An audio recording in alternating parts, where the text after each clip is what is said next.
Oh yeah, we're gonna climb this.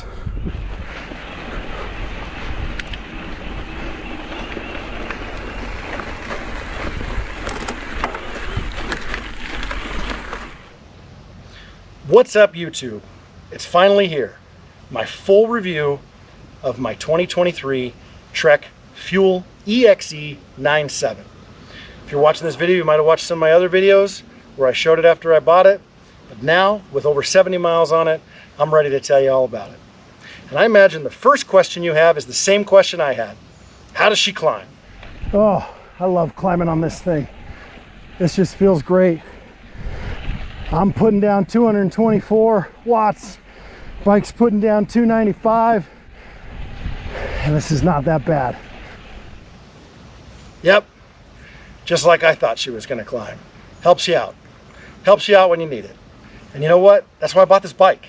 I bought this bike because I'm not in the shape that I once was, and I wanted to get out and ride more. And to get out and ride more, I need to not get killed on the climbs. And what I've noticed about this bike is it comes in and helps you out, and it can be more than 2 times U. They say, oh, well, it's 2 times U, it's 50 nanometers of torque.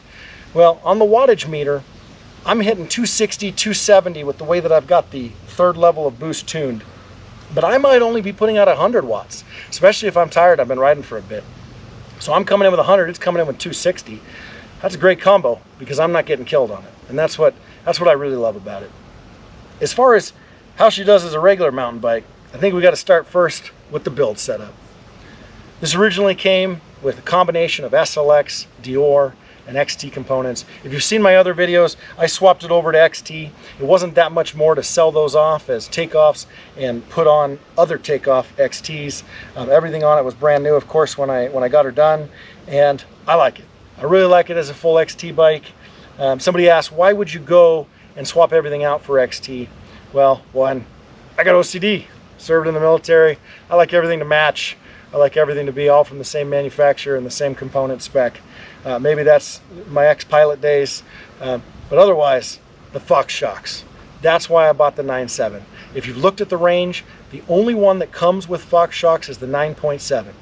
9.8 looks great. It's not much more, but you're stuck with rock shocks on that. Even if you choose the model that comes with the XT, swapping out the fork and the rear shock, even though you go a little better than this comes with, it starts to get a lot more pricey. I was hoping they were going to have a Trek 1 edition where I could build this. I emailed Trek. They're not ready to do that yet. They will be offering that, but it's not going to come in for some time. So this was the color I liked the most, had the Fox shocks, natural fit to move it to XT. In my first video, I said that I have about right under 8,200 in the original purchase here in California with California sales tax. You might do better where you're at, but with the swaps, with what I bought and with what I sold, I ended up right at 8,500 bucks, almost on the nose. And that even includes the XT pedals. Now, I've never had platforms, so I just picked them when I was online shopping. They were on sale. I knew that I was doing the XT on the rest of the bike. Don't know if I keep those forever. I did the lower studs on them. I'm instantly thinking, yeah, I probably want to go with the higher studs, especially up at the bike park up here in Southern California. I would like to stay on the pedals a little bit better. But as far as the reason to buy the 9.7 beyond the Fox shocks, it's a great combination of components. Even if you kept it completely stock, there was nothing wrong with the way it came. It was supposed to come with Dior 4-piston brakes. Mine came with the SLX. Mine came with Maxxis tires. You know, the original specs, even if you got the Dior brakes, even if you got the Dior brakes and the Dior cassette, along with the team issue Trek tires, I imagine that's a great bike. For me, the price point of 8,500 was right where I wanted to be. I wanted to be sub 9,000. And if you were to buy a 9.8 XT model, you would end up over $9,000 with sales tax here in Southern California. And they would, of course, force you to take rock shocks. And you'd also gain 2 things, though. You would gain carbon wheel set. I've never had a carbon wheel set. Some people swear by it. I don't know. It wasn't something I needed to have. Maybe I'll try it out later, and then of course I would pay for that. But it also came with a carbon stem bar combo on the 9.8. And the carbon stem bar combo looks really cool. I actually was kind of excited to see how that felt on the hands. Couldn't get one of those in my hands to try. None of those have really shown up around me. But ultimately, when I thought about it, you know, that combo is really thick down by the post, and you're not going to put on accessories like I have with the light, with the little clamp, or my cell phone mount. So this was the right fit for me. There's obviously a right bike for you. There's a bike underneath this, the 9.5. I did get a chance to see one of those in a small frame, and I will mention to everybody, every frame has a different angle here on the top tube that starts right after the screen. So the really small ones, they look kind of funky. They have the screen really flattened off, and then the tube changes down, versus this extra large is pretty much straight. But I did see it in small. I was joking with the wife that, you know, we'll go ahead and pick this up for her. I really like that frame color on the 9.5, that matte gray or black, whatever you want to call it. But that's a Dior spec bike, you know, and to be honest, $6,500 is a lot of money to be paying to get a Dior spec bike.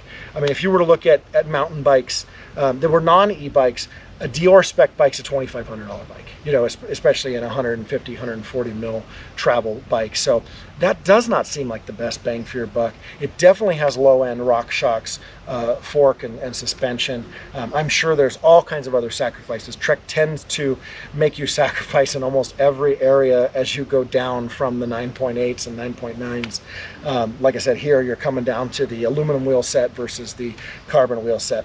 But I have a feeling this is going to be the volume seller for Trek. If you're watching this video, you might be looking at a 9.7, or you might just be looking at a Fuel EXe in general. The other big question I think that everybody has is how's it do on jumps and tight turns and other just normal mountain biking stuff? Does it feel heavier? Does it feel cumbersome? And I got to be honest, that's two different answers. As far as the jumps, I'm able to jump this just the same as my Remedy. My Remedy's running 27.5s. It's about 12 pounds lighter. I'm not a big jumper. I probably don't jump over 2 or 3 feet. Again, big guy, 40 years old. I'm a psychologist. I'm working off his job. I can't go get hurt. I got to go to work tomorrow. So that's not my thing. If you're buying this to jump 6-foot jumps, I imagine it's not going to jump like some of the better long travel Trek bikes or any other bike in that category. The curves into tight hairpin curves, I have found this bike to have some disadvantages compared to my Remedy. My Remedy ran 27.5s. This is running 29s. This is an extra large frame, but I've looked at the wheelbases of other extra large frame bikes I've had, and this is longer. I bet you that all of the frames, if you compare them from Fuel EX to Fuel EXe, the wheelbases are a little longer, and I think that really just comes into the geometry at the bottom with the motor. You know, for me, I love it. I love climbing on it. But in those curves, I'm getting used to it. It feels like I've really got that wheel out there. I've got to be a lot more cognizant. I got to be careful not to go up too high on the outside of the initial entry to the curve, and then of course you reverb it back and come a little too off the trail. Up in Big Bear at the bike park, I did do that once and got a little fishtail going on. That brings me to my second, you know, kind of point on the bike, is that nobody wants to lay down an $8,000 bike. So, you know, initially when I started riding this, I was babying this. And I think it's because, it's got a beautiful finish on it. I really like it. And I don't want to lay it down. I'm starting to take a lot more risks. Like I said, 70 miles in, this bike has thoroughly impressed. So for me, the riding geometry, the dynamics, the trail rides, absolutely great. The little tiny trade-off of some of the nimbleness, which again could be attributed to the 29s guys because I'm coming from the 27.5s. That has not been a big deal because climbing is absolutely a joy. When I say absolutely a joy, I'm not getting off the bike at the top of the hill and killing over and drinking half my water bottle. And unfortunately, that has been me for the last couple of years. So should you buy it? Right? That's probably what you're trying to decide with watching these YouTube videos. And here's my thought.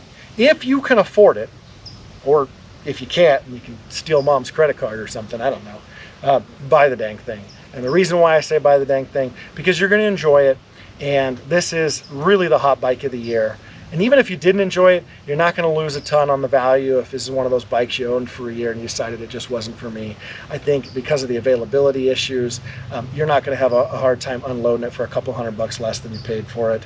And so therefore, there's not a lot of risk in it, in my opinion. You know, I was unsure When I went up to the bike park, I took the Remedy with me as well. I ran this 5 times and I ran the Remedy once.